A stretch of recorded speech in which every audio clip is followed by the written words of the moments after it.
5 জন ছেলে আমাকে একটি পার্টি অনুষ্ঠানে নিয়ে গেল। সেখানে আমি গিয়ে দেখলাম পার্টি অনুষ্ঠান তো দূরের কথা, সেখানে কিছুই নেই। তারপর তারা আমাকে একটি রুমে বসতে দিল।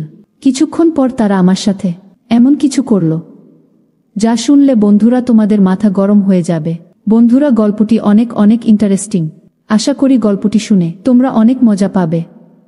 গল্পটি শোনার পূর্বে বন্ধুরা, তোমাদের নিকট আমার ছোট্ট একটা অনুরোধ, তোমরা দয়া করে আমার চ্যানেলটিকে সাবস্ক্রাইব করে আমাকে সাপোর্ট করবা। হ্যালো বন্ধুরা, আমার নাম মনিকা, আর আমার বয়স তখন মাত্র 22 বছর। আমি গ্র্যাজুয়েশন করেছিলাম, কিন্তু আজকাল স্নাতক কিছুই নয়। বিএড করার পরও মানুষ ডিগ্রি হাতে নিয়ে রাস্তায় রাস্তায় ঘুরে বেড়ায়। এটার সঠিক ধারণা আমি তখনই বুঝতে পারি যখন আমি চাকরি খুঁজতে বের হলাম। প্রতিটি কোম্পানির সামনে তরুণ তরুণীদের একটা বিশাল লাইন। এমতাবস্থায় আমার মতো একটা মেয়ে কোথায় চাকরি পাবে, যার না আছে কোনো অভিজ্ঞতা, না আছে বড় কোনো ডিগ্রি? কিন্তু একটা চাকরি এই মুহূর্তে আমার খুব প্রয়োজন ছিল, কারণ বাবার মৃত্যুতে আমাদের শিরদাঁড়া ভেঙে গিয়েছিল। বাড়িতে বাবাই একমাত্র উপার্জনকারী ছিলেন, আর আমরা 3 বোন অবিবাহিত ছিলাম। আমার বড় বোন শিক্ষিত ছিল না, তাই রোজগারের দায়িত্ব আমার কাঁধে এসে পড়ে। আমি যখন বাড়ি থেকে বের হলাম, তখন আমি বুঝতে পারলাম বাইরের জগৎটা কত কঠিন। এখন বুঝতে পারলাম বাবা কত কষ্ট করে আমাদের মুখে খাবার তুলে দিতেন। বাবার প্রতি আমার সবসময় রাগ হতো যে তিনি আমাদের ইচ্ছা পূরণ করেন না। আমার রাগে মন খারাপ হয়ে যেত, তবুও তিনি আমাকে খুব আদর করে বলতেন, মা, চিন্তা করিস না, একদিন তোরও ভাগ্য ফিরবে। কিন্তু সেদিন আর এলো না। একদিন বাবা ঘুমের মধ্যে মারা গেলেন। যখন সকালে আমরা বুঝতে পারলাম যে বাবা আর আমাদের মধ্যে নেই, তখন আমরা বুঝতে পেরেছিলাম যে বাবা আমাদের জন্য কতটা জরুরি ছিলেন। অন্তত তিনি আমাদের লোকের কুদৃষ্টি থেকে রক্ষা করতেন, আর খাবারের মতো মৌলিক জিনিস থেকে বঞ্চিত ছিলাম না। বাবার মৃত্যুর পর কয়েকদিন পর্যন্ত আমাদের প্রতিবেশী ও পরিবারের সদস্যরা আমাদের সাহায্য করেছিল, কিন্তু ধীরে ধীরে সবাই যার যার জীবনে ব্যস্ত হয়ে পড়ল। আজকের যুগে কে কাকে খাওয়াতে পারে? আমি চাকরির খোঁজে বাড়ি থেকে বেরোতে বাধ্য হয়েছিলাম, এবং আমি বুঝতে পেরেছিলাম যে বাইরের জগৎ নারীদের জন্য কতটা কঠিন। আমি কোনো কোম্পানিতে চাকরি পাইনি। প্রতিটি কোম্পানির বাইরে হাজার হাজার যুবক দাঁড়িয়ে আছে। তারপর আমি বাধ্য হয়ে একটি প্রাইভেট স্কুলে একটি চাকরির জন্য গেলাম। সেখানের অবস্থা আরও খারাপ। অর্ধেক দিনের বেশি কাজ করার পরিবর্তে মাসে মাত্র 6,000 টাকা পাওয়া যেত। সংসার খরচেই এইসব টাকা লেগে যেত। এতেও স্কুলের মালিক আমাকে আমার অভিজ্ঞতার কথা জিজ্ঞেস করলে আমি চুপ হয়ে যেতাম, অনেক খোঁজাখুঁজি করেও। তারপর একদিন হঠাৎ স্কুলের মালিক আমাকে চাকরি থেকে বের করে দেয়। এখন আমি কি করব বুঝে উঠতে পারছি না। অনেক খোঁজাখুঁজি করেও কোনো কাজ পাচ্ছিলাম না। অনেক খোঁজাখুঁজির পর আমার এক বন্ধুর ভাইয়ের মাধ্যমে আমি একটি পিৎজা হাউজে ওয়েটারের চাকরি পাই, যেখানে সারাক্ষণ পুরুষ মানুষের ভিড় লেগেই থাকত। সেখানে তারা আমাকে একটা কালো রঙের কোট দেয়। প্রতিদিন সেটি পরে আমাকে ডিউটিতে যেতে হবে, যার উপরে পিৎজা হাউজের নাম লেখা ছিল। পরের দিন থেকেই আমাকে কাজের জন্য ডাকা হয়েছিল। পিৎজা হাউজের মালিক ওয়েটারের নামে একটি আধুনিক মেয়ে চেয়েছিলেন। মেয়েটিকে দেখতে যাতে অনেক সুন্দরী হয়, যার কাঁধে ছোট চুল ছড়িয়ে থাকবে, এবং সে যেন অনেক মেকআপ করে ডাইনিং হলে দাঁড়িয়ে থাকে। তাদের সমস্ত শর্ত মেনে আমি ইউনিফর্মটি আমার ব্যাগে রেখে বাড়ি ফিরে এলাম। আমি তখনও ঠিক করতে পারিনি যে আমি এই কাজটি করতে চাই কি না, কারণ এটা আমার জন্য খুব কঠিন কাজ। বাবা থাকতে আমাকে কখনই প্রয়োজন ছাড়া বাড়ি থেকে বেরোতে হয়নি। আর এত আটোসাটো পোশাক পরে এত মানুষের মধ্যে পিৎজা হাউজে দাঁড়িয়ে থাকাটা আমার জন্য খুবই অস্বস্তিকর কাজ ছিল। কিন্তু অভাব আর প্রয়োজন একজন মানুষকে সবকিছু করতে বাধ্য করে। আমি যখন সেখান থেকে বাড়ি ফিরে আসি, তখন আমার মা দরজার দিকে উদ্বিগ্ন হয়ে দাঁড়িয়েছিলেন। আমাকে দেখে তার চোখে জল চলে আসলো। আমি আমার মাকে জিজ্ঞেস করলাম যে, মা, তুমি এখানে এভাবে দাঁড়িয়ে আছো কেন? তখন মা কাঁদতে শুরু করে বলল, মা, কারেন্টের মিটারের লোকেরা এসে আমাদের মিটারের লাইন কেটে দিয়ে গেছে। মায়ের কথা শুনে আমার হৃদয় কেঁপে উঠল। এখন খুব গরম, কারেন্ট ছাড়া বেঁচে থাকা খুব কঠিন। কিন্তু গত 2 মাস ধরে আমরা বিল দিতে পারিনি। সম্ভবত সে কারণেই আমাদের মিটারের লাইনটা কেটে দিয়েছে। মায়ের চোখের জল আমাকে সিদ্ধান্ত নিতে বাধ্য করে। আমি মাকে বললাম, মা, আমি একটা ভালো কোম্পানিতে চাকরি পেয়েছি। কাল থেকে আমার জয়েন। মা আমার মাথায় হাত রেখে বললেন, এখন তুই আমাদের ভরসা। আর তোকেই তোর 2 বোনের বিয়ের ব্যবস্থা করতে হবে। মা আমার কাঁধে একটি ভারী দায়িত্ব দিয়ে দিলেন। আমি ভাবছিলাম কিভাবে আমি এই দায়িত্ব পালন করব, কিন্তু আমাকেই এই দায়িত্ব পালন করতে হবে। মা জিজ্ঞেস করেছিলেন আমি কোথায় চাকরি পেয়েছি, কিন্তু আমি তাকে বলতে চাইনি আমি কোথায় চাকরি পেয়েছি। তাই আমি মাকে বললাম যে আমি একটি বড় কোম্পানিতে একটি ভালো পোস্টে চাকরি পেয়েছি। আমার কাজের সময় ছিল বিকাল 3টা থেকে রাত 11টা পর্যন্ত। আমি অনেক কষ্টে মাকে এই কথাটা বলেছিলাম। আমার চাকরির সময় জেনে মা অবাক হয়ে আমার দিকে তাকিয়ে বললেন যে, এটা কোন কোম্পানি যেখানে বিকেল 3টায় তোকে কাজে ডাকে? আমি মিথ্যা বলেছিলাম যে এটা একটা মাল্টিন্যাশনাল কোম্পানি, এখানে 24 ঘন্টা কাজ চলে। এই সময়ে আমাদের টাকার এত প্রয়োজন ছিল যে তিনি আমাকে প্রশ্ন করার পরিবর্তে আমার মা আমাকে প্রচুর আশীর্বাদ করলেন। পরের দিন দুপুর 2টায় পিৎজা হাউসের জন্য বেরিয়ে পড়লাম। আমি কি জানতাম এখান থেকেই আমার ভাগ্য আমাকে কোথায় নিয়ে যাবে। পিৎজা হাউসে আসার পর ইউনিফর্ম চেঞ্জ করেছিলাম। ম্যানেজার আমাকে পিৎজা হাউসের দরজার কাছেই দাঁড় করিয়ে বললেন, আজ তোমার প্রথম দিন, তাই তুমি ভিতরে আসা যাওয়া সবাইকে সম্মানের সাথে স্বাগত জানাবে। তারপরে আমার দিকে তাকিয়ে সে রেগে বলল, এটা কি রকম হলো? তুমি মেকআপ করে আসলা না কেন? আমি বললাম, সরি স্যার। তারপর ম্যানেজার আমাকে বলল, তুমি 10 মিনিটের ভিতরে করে আসবা। যাও যাও, তাড়াতাড়ি যাও। ম্যানেজারের কথা শুনে আমি টেনশনে পড়ে গেলাম, কারণ আমার মেকআপ ছিল না। সেখানে উপস্থিত আরেকটি মেয়ে তার মেকআপ নিয়ে এসে আমার মুখে খুব দ্রুত মেকআপ করে দিল, এবং তারপরে আমি যখন আয়নায় নিজেকে দেখলাম আমি অবাক হয়ে গেলাম। আমি জানতাম না যে আমি এত সুন্দর। আমার গায়ের রং ফর্সা, কিন্তু একটু মেকআপ করার পর আমি পুরোপুরি উজ্জ্বল হয়ে উঠলাম। আয়নায় নিজেকে দেখছিলাম। তখন মেয়েটি বলতে শুরু করল যে, এই পিৎজা কোম্পানির মালিক তোমাকে শুধু তোমার সৌন্দর্যের জন্যই তোমাকে এখানে রেখেছে, নইলে কাজ করার জন্য তো অনেক লোক আছে। আমি তখন জানতে পারলাম যে আমি আমার যোগ্যতার জন্য নয়, আমার সৌন্দর্যের কারণেই এই কাজটি পেয়েছি। কাজের প্রথম দিনটি আমার জন্য খুব কষ্টের ছিল। আমি 3টা থেকে দরজায় দাঁড়িয়ে আছি। এখানে আসা নারী পুরুষদের স্বাগত জানাচ্ছি। মহিলাদের সংখ্যা খুবই কম, বেশিরভাগ পুরুষরাই এখানে আসত। শেষের দিকে আমার পায়ে খুব লাগছিল। তারপর প্রথম দিন ছুটি শেষে বাসে ধাক্কা খেতে খেতে রাত 12টার দিকে বাড়িতে পৌঁছালাম। মা জেগে আমার জন্য অপেক্ষা করছিল। আমি মায়ের সাথে বসে খাবার খেয়ে তাড়াতাড়ি বিছানায় শুয়ে পড়লাম। আমি বাবাকে খুব মিস করছি। একটু সামান্য বিষয় নিয়ে আমি বাবার সাথে রাগারাগি করতাম, তারপরেও বাবা আমাকে সান্ত্বনা দেওয়ার চেষ্টা করত। রাতে খাওয়া দাওয়া করে আমি পায়ের ব্যথায় ছটফট করতে করতে বুঝতেই পারিনি কখন যে ঘুমিয়ে পড়েছি। পরের দিন আবার 2টার দিকে বাসা থেকে বের হলাম। আজ আমাকে দরজার কাছে দাঁড় না করিয়ে অর্ডার নেওয়ার কাজটি দেওয়া হয়েছিল।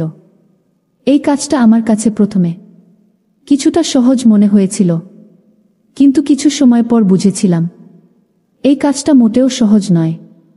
আমি যার কাছে অর্ডার নিতে যেতাম, প্রায় পুরুষরাই আমার দিকে হা করে তাকিয়ে থাকত, আর আমাকে এটা সেটা জিজ্ঞাসা করত আর হাসত, এবং জবাবে আমাকেও হাসতে হতো, কারণ এটাই এখানে কাজের নিয়ম। তারা ইচ্ছাকৃতভাবেই অর্ডার দিতে অনেক সময় নিত। মাঝে মাঝে অর্ডার দেওয়ার সময় আমার এত কাছে আসতো যে তখন আমার খুব খারাপ লাগত। এখন আমি ভালোই বুঝতে পারছি যে এই পিৎজা হাউসটি ওয়েটারের কারণে চলত, কারণ এখানে প্রায় সবগুলো ওয়েটারই সুন্দরী সুন্দরী মেয়ে, যে কারণেই এখানে বেশিরভাগ পুরুষই আসত শুধুমাত্র মেয়েদের জন্য। এইভাবেই চলছিল আমার চাকরি। আমি সেখানে খুব ভালোই ছিলাম। এভাবে চলতে চলতে আমার চাকরির প্রায় 1 মাস হয়ে গেল। সেই 1 মাসে অনেক কিছু ঘটে, যা আমার জন্য খুবই অদ্ভুত ছিল। পুরুষদের অর্ডার দেওয়ার অজুহাতে কাছে আসা এবং ডবল মিনিং যুক্ত শব্দ ব্যবহার করা। কিন্তু এই চাকরির সবচেয়ে ভালো জিনিস হল বেতন ছাড়াও এই 1 মাসে প্রচুর টিপসের টাকা জোগাড় হয়েছিল। সেই টাকায় আমি বিদ্যুতের বিল মেটাতে ব্যবহার করি। ধীরে ধীরে পিৎজা হাউসের পরিবেশে অভ্যস্ত হয়ে পড়ি চাকরি করতে করতে। এরই মাঝে আমি একটি অদ্ভুত ব্যাপার লক্ষ্য করতাম। প্রতিদিন সন্ধ্যায় 5 জন ছেলে পিৎজা খেতে আসত, কোনার টেবিলে বসত। সেই টেবিলটা ছিল আমার ভাগে। আমি প্রতিদিন তাদের কাছে অর্ডার নিতে যেতাম। তারা 5 জনই 20 থেকে 22 বছর বয়সী, যারা আমার দিকে গভীর দৃষ্টিতে তাকাত। আজও যখন আমি তাদের কাছে অর্ডার নিতে গেলাম, তাদের একজন জিজ্ঞেস করে, তুমি এখানে বাধ্য হয়ে কাজ করো, তাই না? আমি হ্যাঁ বলে দিলাম। সে সাথে সাথে তার কার্ডটি বের করে আমার সামনে রেখে বলল, তোমাকে খুব ভদ্র মেয়ে বলে মনে হচ্ছে। যদি তোমার কোনো সাহায্যের প্রয়োজন হয় তবে দয়া করে আমাকে স্মরণ করিও, আশা করি উপকার পাবে। আমি কিছু না ভেবেই কার্ডটি তুলে আমার কোটের পকেটে রাখলাম। আমি যখন কার্ডটি নিলাম, সে তখন একটা মুচকি হাসি দিল। আমি জানতাম না যে এই হাসির ভিতরে এক অদ্ভুত ব্যাপার লুকিয়ে আছে। এই হাসির ভিতরেই আমার জীবনের সবচেয়ে কঠিন সময় আসবে। তারপরে এভাবেই বেশ কিছুদিন ছেলেগুলো আসতে থাকলো।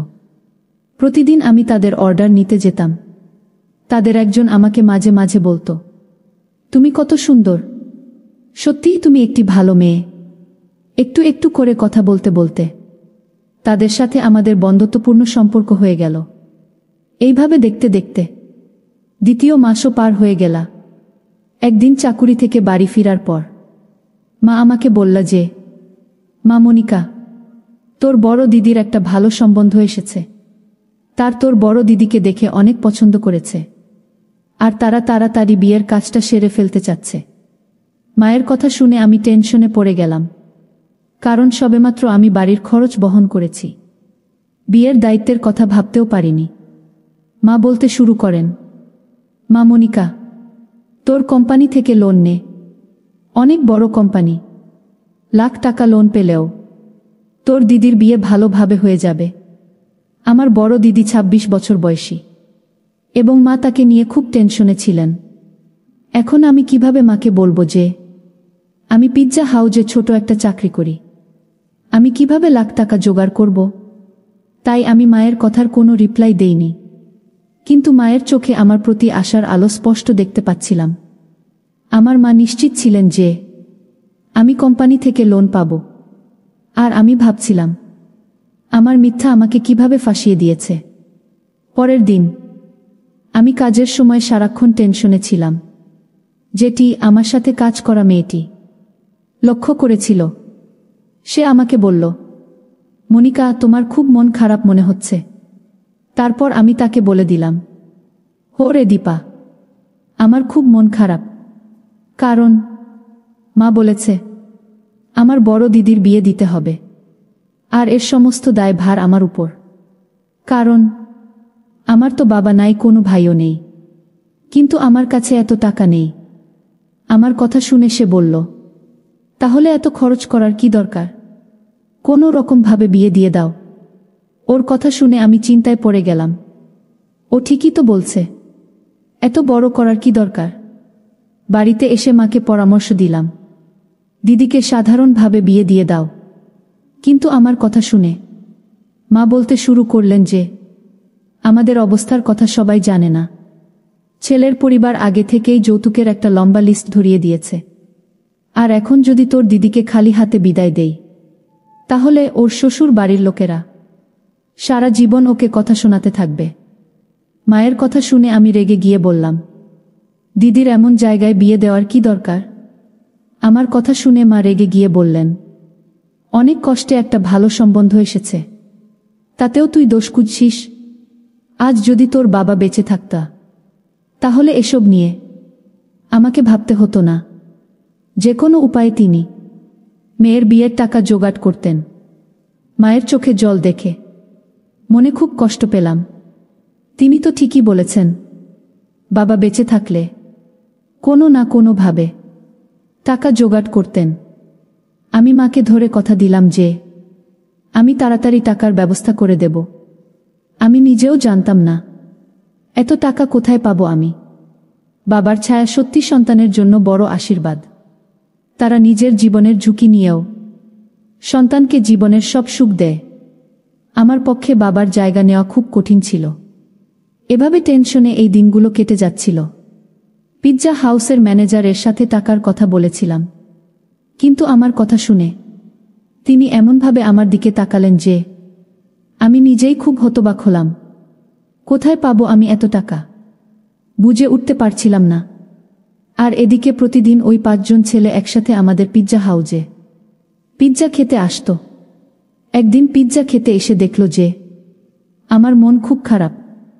তারপর একটি ছেলে আমাকে জিজ্ঞেস করল, এই যে মনিকা ম্যাডাম, আপনার কি খুব মন খারাপ?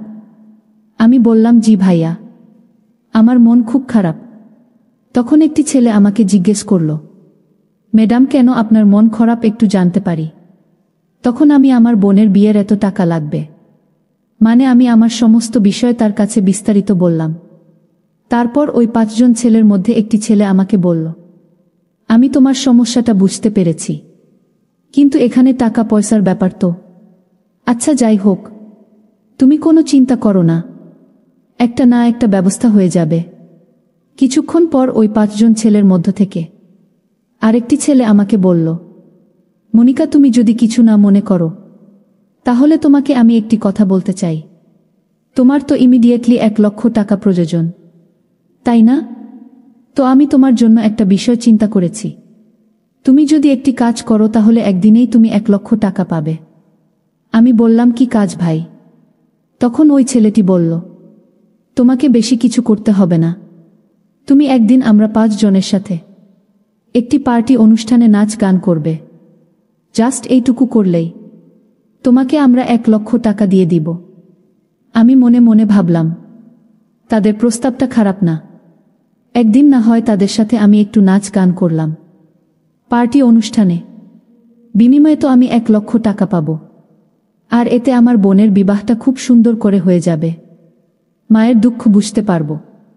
এই ভেবে আমি তাদের প্রস্তাবে রাজি হয়ে গেলাম।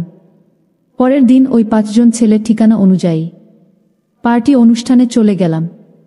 তাদের সাথে নাচ গান করব বলে তাদের সাথে নাচ গান করতে গিয়ে আমি সেখানে গিয়ে পুরো অবাক হয়ে গেলাম।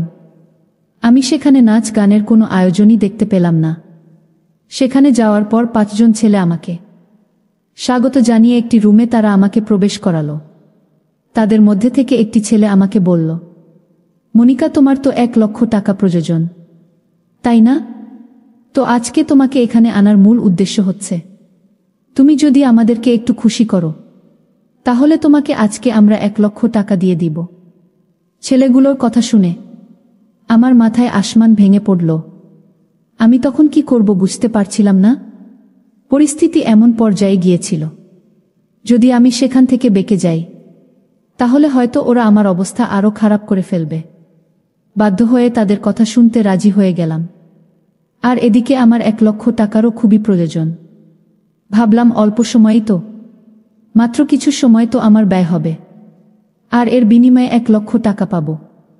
তাদের প্রস্তাবে রাজি হওয়ার ফলে তারা একের পর এক আমার সাথে তাদের ইচ্ছা পূরণ করে যেতে লাগল। যখন পঞ্চম ছেলেটি তার অবস্থান তৈরি করতে যাবে, তখন আমি খুব ভয় পেয়ে যাই, কারণ তার অবস্থা খুব ভয়ঙ্কর ছিল।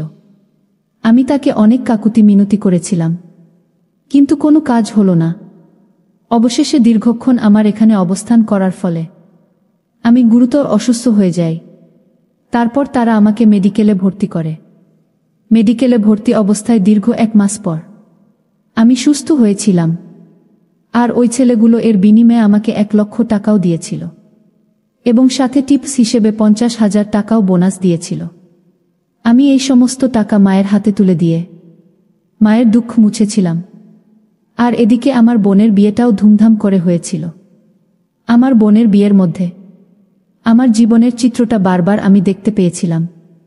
কত কষ্টের টাকা দিয়ে আমি আমার বোনের বিয়ে দিয়েছিলাম। বন্ধুরা, ঘটনাটি ছিল আমার জীবনের সবচেয়ে ভয়ঙ্কর একটা ঘটনা। টাকার জন্য অবশেষে আমার নিজেকেই বিক্রি করতে হয়েছিল। পরিশেষে আমি তোমাদেরকে বলব বন্ধুরা, টাকা এমন একটা জিনিস যা মানুষকে অমানুষে পরিণত করে। টাকার কারণে মানুষের সম্মান বাড়ে, আবার টাকার কারণেই মানুষের সম্মান, ইজ্জত, এমনকি নিজেকেও অন্যের হাতে বিলিয়ে দিতে হয়। সবই নিয়তির খেলা।